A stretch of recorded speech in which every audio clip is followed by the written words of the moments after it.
বিপ্লব দেখলেই হবে। কালাই, মসুর, খেসারি, ছোলা, 28 পদের ডাবল দিয়ে তৈরি আমাদের এই পেঁয়াজিগুলা। আর খাঁটি ঘানে ভাঙানো সরিষার তেল। এই যে বাগানের চপগুলো দেখতেছেন, এটা আমাদের নিজস্ব জমিতে তৈরি বেগুন, দেশি বেগুন। আহ কি ঘ্রাণ, দেখলেই মনে হয় খায়। অমৃত।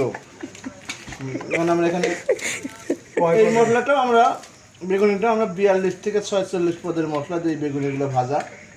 এখানে কোনো পাম অয়েল, সয়াবিন এই জাতীয় কোনো তেল নেই, সম্পূর্ণ ঘানে ভাঙানো খাঁটি সরিষার তেল।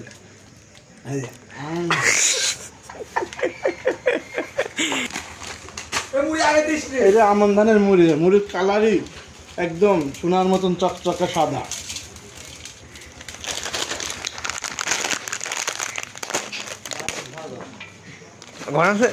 চেনাচুরের জন্য কোনো টুকরাও রাখিস নি কেনে।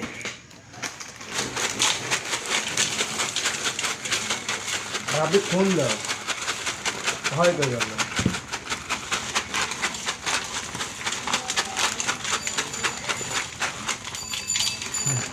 দেখুন বন্ধুরা, তেল দেওয়ার পরে মুড়ির মশলার যে একটা ঘ্রাণ, ঘরের বাজারের হানি নাটস। বেটা ও ভালো সময় আইছি। আমি মুড়ি দিয়েছি, তুই তেলটা দে মামা। লাভটা দুটো ডাল দিয়ে